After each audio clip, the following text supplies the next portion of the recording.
This family Henry's has come a father and long way Elisha's together. parents weren't just And I business think it's of our tycoons. best They interest were we architects seal of this a secret friendship together, pact to bond their for as families empires has through a come a forced long way marriage. together.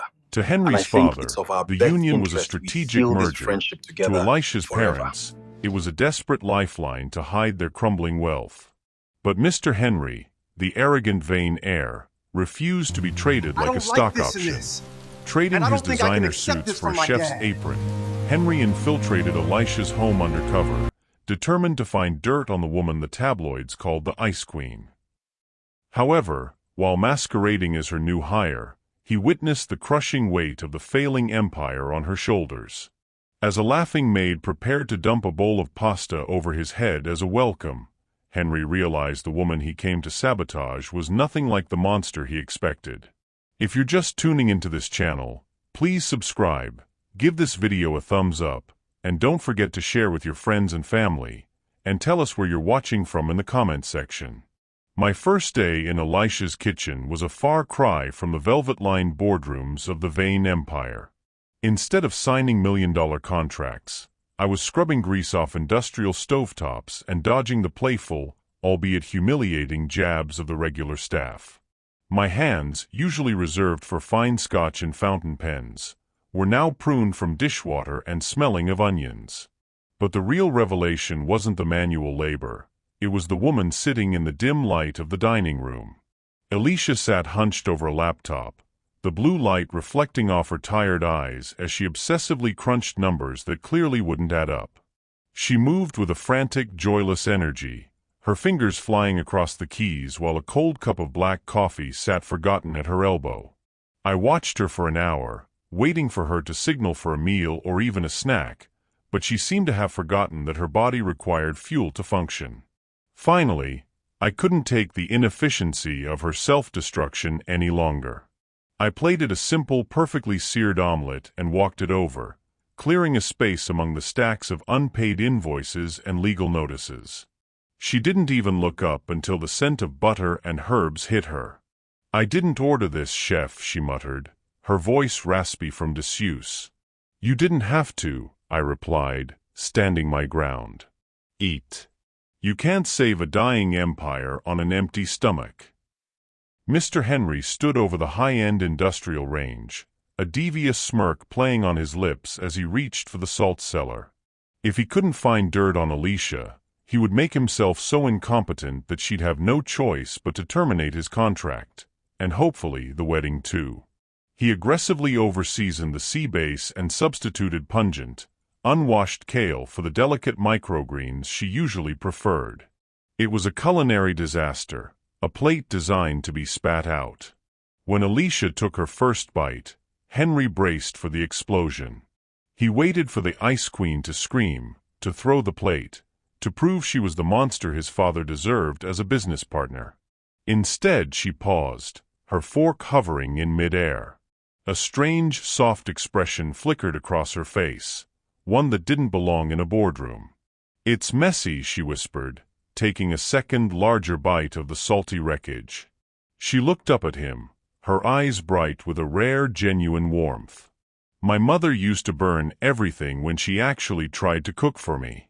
Everything lately has been so perfectly catered, so cold. This tastes like someone actually spent time in the kitchen instead of a laboratory." Henry felt a sudden, uncomfortable prick of guilt in his chest. His sabotage hadn't fueled her anger, it had fed her loneliness. For the first time, the billionaire undercover realized that his bad cooking was the most honest thing she'd been served in years. The moon hung low over the estate as the hum of the industrial refrigerator provided the only soundtrack to the midnight hour. Mr. Henry, his hands buried in soapy water, scrubbed a copper pot with a vigor that had nothing to do with cleanliness and everything to do with his bruised ego. Behind him, the click of heels on marble signaled Elisha's arrival. She didn't look like a CEO, she looked like a ghost, her hair loosened and a bottle of expensive wine dangling from her fingertips. "You're still here, Henry," she murmured, sliding onto a stool. She didn't wait for an answer before pouring a glass and sliding it toward him. "Drink. You survived the pasta bath. You deserve a reward." Henry dried his hands, cautious. Long day, boss.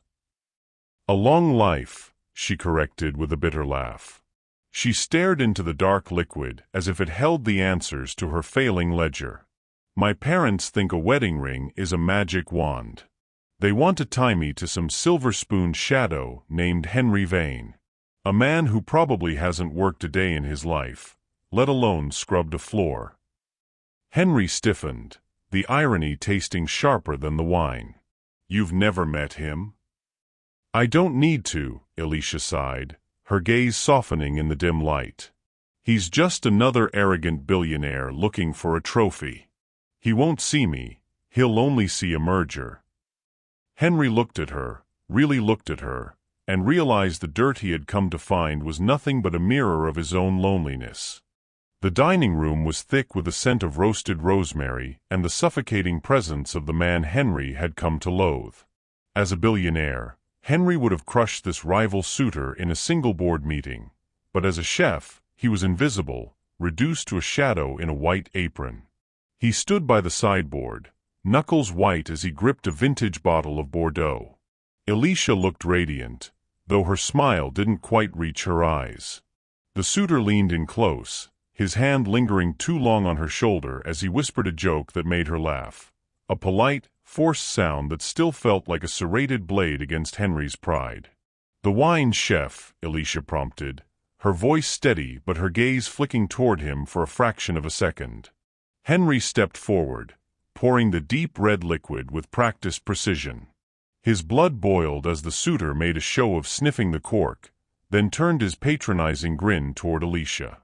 "A delightful choice, darling. Almost as exquisite as your company." Henry's jaw tightened. He imagined dumping the entire bottle over the man's expensive silk tie. The jealousy was a physical ache, a raw reminder that he was no longer the one meant to sit at this table. He wasn't just losing a business deal. He was watching another man try to steal the woman he was beginning to realize he never should have tried to sabotage. The sizzle of the pan was a sound Mr. Henry usually controlled with the precision of a boardroom takeover, but a momentary lapse in focus, caused by the way the sunlight hit Elisha's tired profile, sent a spray of hot oil across his forearm. He hissed, the sharp sting of the burn grounding him instantly. Before he could reach for the cold tap, a small, firm hand gripped his wrist. "Don't be a hero, chef," Alicia murmured, her voice losing the practiced edge of a CEO. She led him to the counter, her touch sending a different kind of heat through his skin. As she carefully applied a soothing ointment, the air in the kitchen shifted.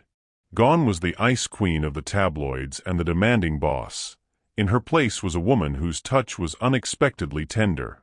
She didn't look up, her focus entirely on his injury, but the proximity allowed Henry to smell the faint scent of vanilla and espresso that clung to her. "You're too clumsy for a professional," she whispered, a ghost of a smile playing on her lips. "Maybe I'm just distracted by the company," Henry countered, his heart hammering against his ribs. For a fleeting second, the fake resume and the secret pact felt like a lifetime ago. As their eyes finally met, the barrier between billionaire and servant didn't just crack, it dissolved entirely, replaced by a raw, undeniable spark that no contract could ever govern.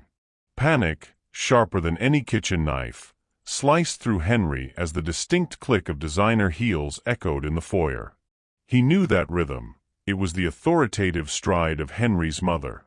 She was here to inspect Alicia like a piece of prize real estate, and if she caught a glimpse of her billionaire son wearing a stained apron and a flour-dusted toque, the game was over.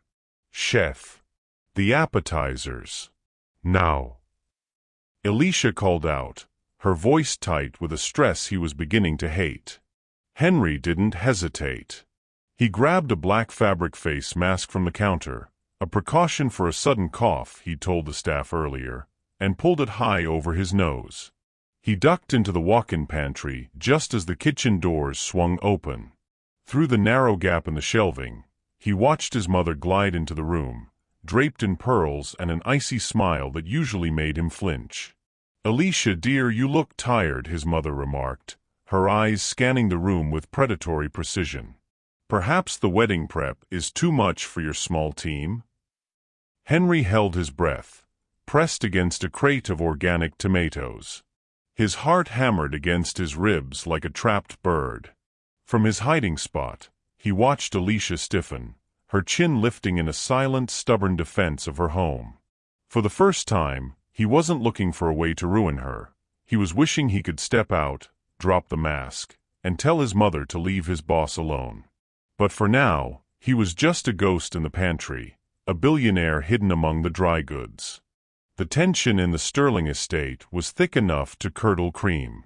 Alicia's parents had swept into the dining hall like royalty returning to a kingdom they'd already sold off, demanding a 12-course feast for their high society creditors. Nothing less than Wagyu and white truffles, her father barked, ignoring the way Alicia's hand trembled against the mahogany table. She knew the accounts were empty, the credit lines bled dry, but she merely nodded, her face a mask of frozen pride. Down in the kitchen, Henry watched the scene through the service door. He saw the panic in the sous chef's eyes and the hollow defeat in Alicia's posture as she walked in to tell him they'd have to improvise with what was in the pantry. He didn't let her finish. While she was busy fielding another frantic business call, Henry stepped into the cold storage, pulled out his burner phone, and made a single call to his private concierge. An hour later, a plain delivery van arrived at the servants' entrance, packed with the world's finest ingredients, all billed to an anonymous offshore account. As Henry seared the gold-grade beef, Alicia stared at the crates in shock. "How?" she whispered, searching his face. Henry just adjusted his toque, hiding a billionaire's smirk. "I have a very persuasive way with suppliers, boss," he lied smoothly, plating a dish that cost more than his monthly salary, all to keep the woman he was supposed to ruin from falling apart. The Sterling ballroom was a sea of shimmering silk and predatory smiles, but the real war was being waged in the kitchen. Henry's hands moved with a precision that belied his chef's whites, plating the final course for the very people he had spent weeks hiding from. This was the moment of the merger announcement, the night Henry's father and Alicia's parents intended to sign away 2 lives over dessert. As the servers whisked the plates into the hall, Henry peered through the circular window of the swinging door. He watched his father take a bite of the signature duck l'orange, a recipe perfected by 3 generations of vain men. The older man froze, the silver fork hovering near his lips. His eyes narrowed, not with distaste, but with a sharp, sudden recognition. He didn't look at the wine, he looked straight toward the kitchen. "This zest," his father muttered loud enough for the head of the table to hear. "There is only one person who balances acidity with this specific blend of cloves." Henry saw his father stand, pushing his chair back with a screech that silenced the room. Alicia looked on, her face pale as her father's guest of honor marched toward the service entrance. Henry backed away from the door, his heart hammering against his ribs. The handle turned, the light from the ballroom flooding the workspace. The billionaire heir and the chef were about to become one, and the lie was finally off the menu. The dining hall fell into a suffocating silence as the kitchen doors swung open, but it wasn't a tray of desserts that emerged. Mr. Henry walked out, not in his grease-stained whites, but in a bespoke midnight blue tuxedo that cost more than the estate's remaining silver. The gasp from Henry's father was audible, his face contorting into a mask of purple-hued rage as he realized the lowly chef who had been serving him all night was his own heir. "Henry? What is this masquerade?" his father roared, standing so abruptly his chair toppled. "You've made a mockery of our name." Henry didn't flinch. He walked past the power brokers and the stunned parents to stand directly beside Alicia. He placed a sleek black folder on the table, a debt buyout agreement he had signed an hour ago, funded by his personal trust. "The merger is dead, Father," Henry said, his voice steady and devoid of the arrogance he'd carried weeks ago. "I'm not buying her company for you. I'm giving it back to her." His father's approval vanished in that moment, replaced by a cold, disowning glare, but Henry didn't care. He looked at Alicia, whose shock was slowly melting into a look of profound, tearful respect. She saw the man, not the mask. Henry had lost a legacy of greed, but as Alicia reached out to take the folder, he knew he had finally cooked up something worth keeping.